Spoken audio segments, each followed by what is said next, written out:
Dans l'épisode 3 de Frieren et Fern, les deux personnages principaux, se retrouvent à devoir affronter l'un des démons les plus puissants de l'histoire. Son nom est Qual, c'est un général du roi démon, et c'est l'une des plus grandes menaces à laquelle l'humanité a jamais dû faire face. Et pourtant, dès la fin de l'épisode, elles arrivent à le battre. À vrai dire, elles ne le battent même pas en un épisode. Ça ne leur prend au total, entre son apparition et le moment où elles le tuent, que 3 minutes et 40 secondes. 3 pauvres minutes et demie pour compléter l'arc narratif d'un des méchants vendus comme les plus terribles et meurtriers du lore. Surtout que, si on enlève les dialogues, ce chiffre tombe réellement seulement à 50 secondes. Ça, c'est ce qu'on appelle en fiction un worth effect. Quand un nouveau personnage apparaît, pour montrer sa force, on le fait battre facilement un personnage que l'on considère déjà comme puissant. C'est une référence à la série Star Trek Next Generation, où le personnage de Worf, largement considéré comme un puissant combattant, est toujours le premier à se faire écraser par les nouveaux ennemis. Très simplement dit, si un nouveau personnage vient abattre Superman en un seul coup, on comprend directement quelle menace il représente. Mais sauf qu'ici, il y a une différence importante, car même si cette scène s'agit bel et bien d'un Worf Effect, celui-ci n'a pas pour objet de montrer la puissance de Frieren, ni même celle de Fern.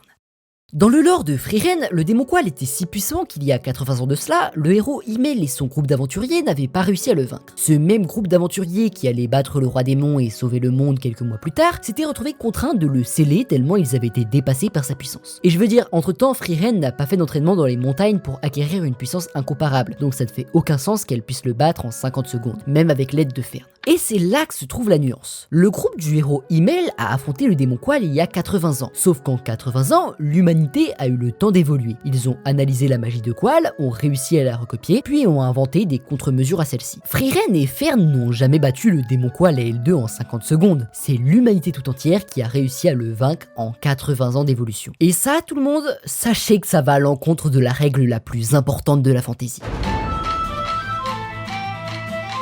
Car il existe une loi presque imbougeable qu'aucun des grands écrits sur la médiévale et l'heroic fantasy n'a jamais osé toucher. La medieval fantasy doit rester à l'époque médiévale. Alors oui, ça peut paraître bête dit comme ça, c'est littéralement dans le titre, medieval fantasy, mais sachez que c'est un point absolument primordial à maîtriser. Ce qu'on appelle la stase médiévale est l'élément même qui permet aux œuvres de fantasy de rester des œuvres de fantasy. Donc quand le lore de Frieren décide de faire un pas dans l'évolution, il brise toutes les règles préconstruites de la fantasy, en se débarrassant de cette idée même de stase. Et laissez-moi vous expliquer cela dans un petit cours de théorie d'écriture fantasy dans la petite dizaine de minutes qu'on va avoir devant nous. Donc, tout d'abord, commençons par quelques éléments de définition. La stase médiévale, en médiéval fantasy, est le procédé narratif par lequel un monde de fiction est coupé de l'évolution, figé à une période qui peut s'apparenter dans notre monde au Moyen-Âge central. À l'époque à laquelle se passe l'histoire, les châteaux ressemblent à ça, et un millénaire plus tôt, les châteaux ressemblent aussi à ça. Généralement, la stase médiévale inclut également le fait que rien n'a évolué dans ce très long laps de temps, de la démographie à la religion, jusqu'à la forme de la carte. Les gens s'habillent toujours pareil et mangent la même chose, les forêts et les rivières sont toujours au même endroit, et les organisations étatiques sont restées les mêmes. Et dans le cas où une de ces choses venait à se produire, ce ne serait pas dû à un événement géopolitique, mais plutôt à une intervention divine ou à un cataclysme naturel. Seul un dragon peut détruire un château, et seul un demi-dieu peut faire tomber une nation. En bref, la stase médiévale est un concept qui se repose sur une base simple, un immobilisme structurel du lore. Mais cette idée, bien que largement reconnue, a souvent été remise en question. Parce que oui, vu comme ça ne fait aucun sens. Comment en des milliers d'années, leurs mondes ont pu ne jamais évoluer? Je veux dire, même notre Moyen-Âge, qui n'a pas non plus été les 1000 années les plus riche en évolution, a connu beaucoup de changements. On est devenu meilleur pour faire des châteaux, on est devenu meilleur pour faire des armes, et on est devenu meilleur pour voler l'argent des pauvres et la donner aux riches. Tout ça simplement parce que en 1000 ans de civilisation, c'est impossible qu'il ne se passe rien. Alors le fait que ces mondes de fantasy n'évoluent pas, ça ne fait aucun sens. Tout du moins à première vue. Parce que la réalité est que quand on y réfléchit bien, ça fait un peu plus de sens que ce qu'on pourrait le croire. Et ce, pour deux raisons. Bon, déjà parce qu'on parle pas juste de fantasy, mais de médiéval fantasy, donc d'un point de vue des auteurs, c'est pas du tout l'idée de sortir de la période médiévale, mais surtout, de manière disons plus scientifique, parce que l'évolution est le résultat d'un besoin. Or, les mondes de médiéval fantasy, au-delà du fait qu'ils sont ancrés au Moyen-Âge, sont surtout des mondes remplis de magie. Et quand tu peux répondre facilement aux besoins de l'homme par un sortilège, tu n'as soudainement plus besoin de développer des technologies complexes. Ok, je vais vous présenter mon argument à travers un exemple très concret.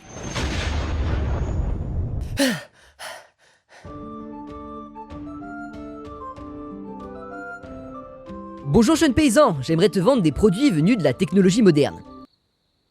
Ok, je te présente mon premier produit, ça s'appelle un médicament, ça permet de soigner toutes les maladies, rien qu'en prenant une fois. Alors, ça t'intéresse? Bof, il y a un magicien là-bas qui a le même pouvoir, et en plus il me le fait gratuitement. Ils vendent aussi une potion pour faire fondre les vêtements. J'ai jamais trop compris ce qu'il faisait là, mais il est sympa. C'est pas grave, j'ai d'autres trucs pour toi. Ça s'appelle des lunettes. Ça permet d'améliorer ta vue quand tu les portes. Le magicien, il soigne déjà ça. Ok, je vois que monsieur est un malin. Ça, c'est une lampe. Ça permet de faire de la lumière, même pendant la nuit. Donc comme les lampadaires magiques installés partout dans le village. Ok, très bien. Qu'est-ce que j'ai d'autre Ah oui. Ça s'appelle un sac. Ça permet de transporter n'importe quoi, n'importe où. Pas mal, hein. Mec, je sais ce que c'est qu'un sac. Enfin bon, tu peux mettre combien de tonnes dans ton truc 1000. Ah, pas terrible ton sac. Ok, dis-moi ce que tu penses de ça. Un moyen de déplacement ultra rapide avec 2 ailes qui peut transporter des centaines de personnes en même temps. Un dragon? Attends, vous avez domestiqué les dragons? Bah ouais, depuis longtemps. Bon, après c'est pas toujours trop ça, comme la dernière fois où il y a un dragon qui a percuté les tours magiques jumelles. À la limite, si les vôtres font pas ça, je dis pas non. Ok, regarde, ça c'est sûr que t'as pas. Ça s'appelle un téléphone, ça permet de contacter quelqu'un n'importe où qu'il soit dans le monde. Tu veux dire comme la magie de communication? Mais ça permet aussi de jouer à Angry Birds, c'est un jeu où tu lances des petits oiseaux sur des petits cochons pour les faire exploser. Ah ouais, je connais ça, le magicien aussi il y joue, sauf qu'il lance des boules de feu.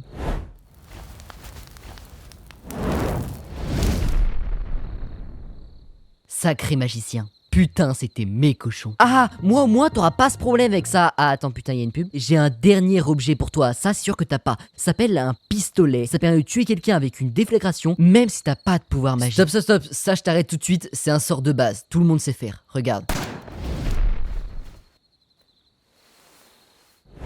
Voilà, et en plus, ça sert à rien que tu me proposes tout ça. J'ai plus d'argent. Le seigneur m'a tout pris la semaine dernière. Ah bah au moins vous avez évolué comme nous à ce niveau-là. Donc en résumé, l'idée est simplement qu'un monde magique n'a pas la même manière d'évoluer que le monde réel, simplement parce qu'il n'a pas les mêmes besoins. Mais là vous allez me dire, contre-argument, les boules de feu c'est quand même vachement moins efficace que des pistolets pour tuer quelqu'un. Et c'est vrai, oui, une boule de feu a un diamètre plus élevé qu'une balle, mais sa vitesse est plus faible et la mort ne se fait pas sur le coup. Cependant, je vous répondrai à ça que là n'est pas la question. Car on ne se pose pas la question de lequel est le plus efficace, on se pose la question de est-ce que c'est suffisamment efficace. Et le fait est que oui, une boule de feu est suffisamment efficace comme arme de guerre pour pas qu'on ait inventé les pistolets. Je vous prends l'exemple de l'armement, mais ça marche pour d'autres technologies. À quoi bon inventer la machine à laver quand il y a un sort pour laver les vêtements automatiquement? À quoi bon inventer des machines de jardinage quand il y a un sort qui crée des parterres de fleurs en un instant, etc. Alors oui, l'inconvénient c'est qu'il faut avoir des mages à portée de main pour pouvoir utiliser ces sorts, certes. Mais faut aussi avoir des génies pour inventer de nouvelles technologies. Et je peux vous assurer que dans un monde magique, les génies seraient à faire de la magie avant qu'on puisse leur mettre le moindre instrument scientifique entre les mains. Bonjour, je suis Nikola Tesla et cette année je participerai au 42e concours annuel de magie. Abracadabra! Vous savez, moi la magie c'est toute ma vie. Je dors magie, je me lève magie, je marche magie, je mange magie. Comment je me suis mis à la magie? Bah écoutez, c'est très simple, un jour j'ai découvert un grimoire et depuis, il m'a plus quitté. Alors oui, je sais ce que vous vous dites. Toi, un grand magicien, avec cette petite moustache? Mais vous savez, une petite moustache n'a jamais empêché personne de devenir un grand homme. Alors non, c'était pas censé être une blague sur les nazis. Vous couperez ça au montage. Je maîtrise la magie de feu, la magie d'électricité et j'ai même commencé à développer ma propre magie de lumière. J'espère que personne me volera l'idée. Luminous Maxima! Ouais, bon, pour l'instant ça marche pas très bien, c'est encore en développement. C'est mon rêve de devenir un grand magicien qui remporte ce concours. Et puis, il y a quand même des outils qui permettent aux non-mages d'utiliser la magie. Je veux dire, les potions et les artefacts, c'est globalement un type de magie. Bref, les mondes de Medieval Fantasy sont bloqués au Moyen-Âge, simplement parce qu'ils se retrouvent dans un entre-deux bizarre où, à la fois, on n'a pas vraiment besoin de la technologie en elle-même parce qu'on a des alternatives, mais en même temps, quoi qu'il arrive, on n'a pas les génies pour l'inventer. Mais faut quand même préciser que, attention, cet état de fait n'empêche pas pour autant une évolution technologique qui se ferait par l'intermédiaire de la magie. Et c'est là que toute cette idée de stase médiévale devient soudainement beaucoup plus compliqué. Car si on ne peut pas utiliser la machine à vapeur pour inventer le train, ça ne veut pas dire qu'on ne peut pas utiliser des pierres de mana pour servir d'alternative à la vapeur. Mais en même temps, ça c'est vrai que si on part du principe que de base, le mana est capable de fournir une énergie comparable. Et même si c'est le cas, l'idée est aussi de savoir si les instances de pouvoir, qui ont aussi indirectement le monopole de la magie, trouvent un intérêt dans le fait de développer la technologie magique. Et là, tout d'un coup, on sort de la fantaisie, puisque ça devient une question de conception capitaliste et de lutte des classes. Car qui dit création de technologie magique, dit création création d'une industrie et dit surtout création d'une bourgeoisie industrielle qui s'opposerait à ces instances de pouvoir traditionnelles. Alors la question est de savoir ce qui importe le plus à la noblesse, tenter de s'enrichir en utilisant leur mage pour fabriquer de la technologie magique ou s'assurer de conserver leur pouvoir en refusant l'évolution. Et encore, tout ça ne prend même pas en compte l'aspect politique du fait que la noblesse de fantasy est presque tout le temps composée d'une base ultra conservatrice, donc en opposition avec ce progrès technologique, plus des elfes millénaires à qui ça casserait la tête de voir une nouvelle révolution technologique tous les 30 ans. Bref, c'est un beau bordel cette question de la stase médiévale, parce qu'en plus, techniquement, il faudrait prendre en compte les particularités de chaque univers pour pouvoir avoir une réponse concrète. Bah oui, parce que chaque univers de fantasy a ses propres paramètres qui changent des choses sur la question. Mais si on en reste à des idées simples, c'est-à-dire magie égale boule de feu et nettoyer les vêtements, et ben on se retrouve avec un résultat comme quoi la stase médiévale, et ben c'est plutôt logique en fait. Et c'est ici qu'on va pouvoir venir placer Frieren comme chaînon manquant de toute cette théorie de la médiéval fantasy. Frieren n'est pas une œuvre de fantasy révolutionnaire. A l'inverse, c'est probablement du côté des animés celle qui a le lore de fantasy le plus tolkienesque. On a des elfes millénaires, on a des mages, on a des démons, on a des paysages médiévaux et des créatures mythologiques, mais surtout on a cette idée d'un grand périple vers des terres lointaines dans le but d'accomplir une quête. C'est de la fantasy tout ce qu'il y a de plus classique.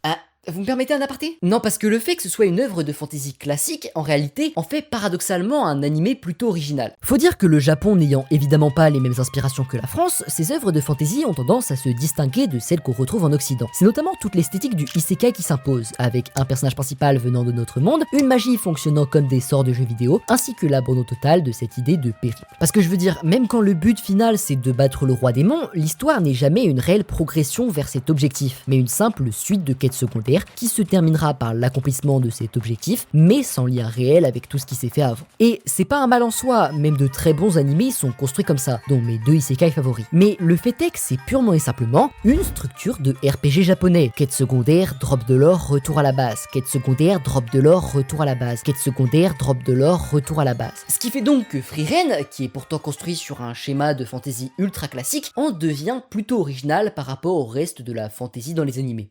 Donc, je reviens où j'en étais, Frieren est une œuvre de fantasy très classique. Mais il y a un point où elle diffère et c'est sur ce qu'elle raconte. Parce qu'avant d'être une œuvre de fantasy, Frieren est avant tout une œuvre qui a pour thème principal le passage du temps. La pseudo-immortalité de Frieren, les 80 ans depuis la mort du roi démon, la mort de Himmel et Aether, le fait que Fern et Star vieillissent au fil des aventures, etc. Et vous devez voir où je veux en venir avec ça, mais une œuvre qui traite du passage du temps ne peut pas être figée dans le temps. C'est juste impossible de raconter une histoire sur comment les choses évolue si rien autour des personnages n'évolue. Ce qui fait que, par nature, l'idée même de Frieren est incompatible avec le concept de stase médiévale. Alors la question est, comment Frieren arrive à maintenir la cohérence de son monde médiéval fantasy sans respecter ce concept primordial? Plus simplement dit, comment Frieren arrive à allier médiéval fantasy et évolution? Et pour répondre à cette question, il va falloir qu'on s'intéresse un peu plus en profondeur à la théorie magique dans Frieren.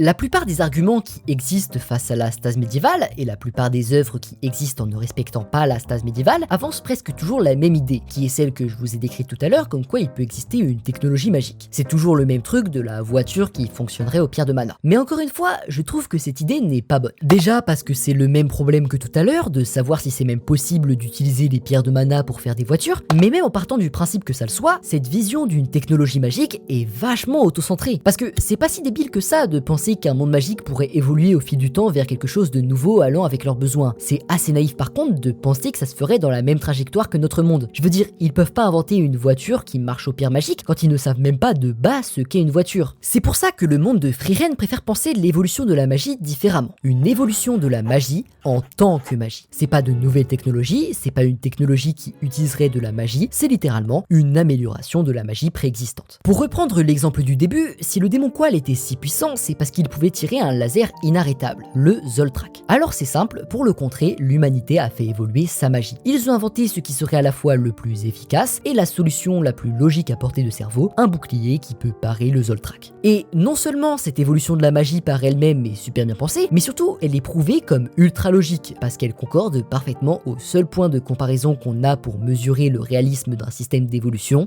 notre monde. Si on devait mettre l'un à côté de l'autre le monde de Frieren et le nôtre, on pourrait plus ou moins en déduire que leur présent équivaut à notre Moyen-Âge tardif et que leur passé de 1000 ans équivaut à la fin de notre Empire romain. À partir de là, comparons les deux évolutions.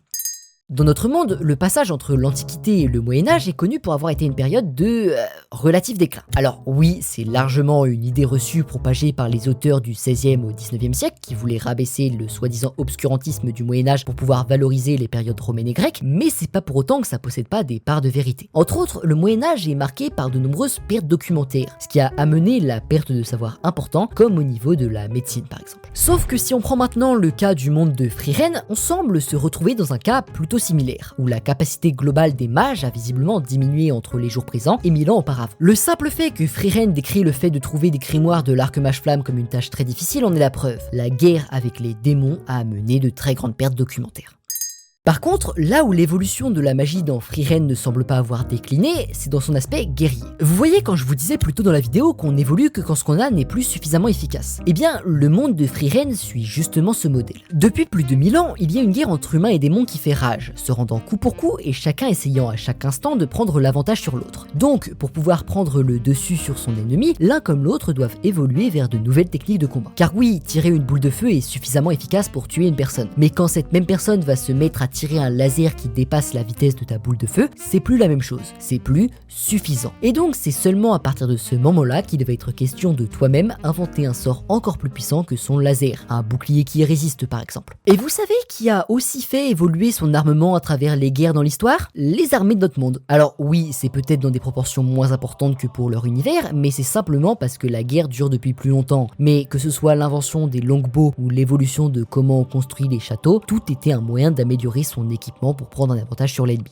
Donc en gros, pour résumer, l'évolution du monde de Frieren se fait par des mécanismes parallèles à ceux de notre monde, mais sans pour autant être exactement les mêmes. La plus grosse différence étant évidemment que la magie devient un substitut plus efficace à tous les endroits où elle peut se faire une place. Bon bref, quoi qu'il arrive, il reste un truc que cette théorie n'explique pas. Car oui, c'est bien beau d'avoir un système magique qui se substitue parfaitement à notre évolution technologique, mais ça ne change rien que ça n'explique pas ça.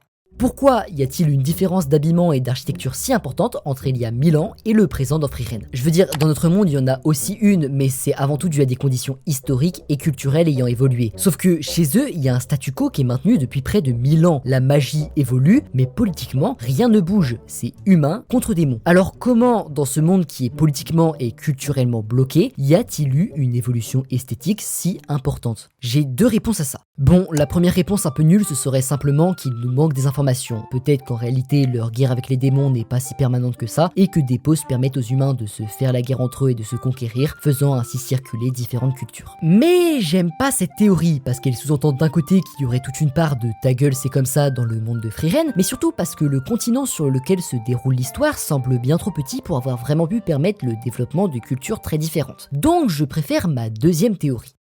Il y a une idée qui est bien trop survolée quand on veut réfléchir la stase médiévale, et qui, je pense, est aussi un bon moyen de comprendre l'évolution dans Frieren. Ok, et si la seule chose qui avait évolué dans le monde de Frieren en 1000 ans, je veux dire en dehors de l'aspect guerrier avec les sorts, tout ça, et si la seule chose qui avait évolué, c'était les goûts des gens. Et si la seule raison pourquoi le monde de Frieren ressemblait à ça il y a 1000 ans et qu'il ressemble à ça maintenant, c'est simplement une question de mode, juste parce que les gens de maintenant préfèrent cette architecture à celle-ci ou ce drip à celui-ci. Je veux dire, c'est tout aussi possible, le goût c'est un paramètre très important pour comprendre les mentalités des peuples. Vous croyez vraiment que Frieren a fait des couettes parce qu'elle trouve ça plus pratique en combat? Bah non, bien sûr que non, c'est juste parce qu'elle trouve ça joli. Et pour le coup, cette idée d'évolution de la mode, c'est quelque chose qui je trouve va très bien avec les thèmes de Frieren, parce que c'est probablement la chose qui est le plus représentatif de comment le temps passe sans vraiment qu'on s'en rende compte. T'es chauve, à quoi bon passer autant de temps devant le miroir?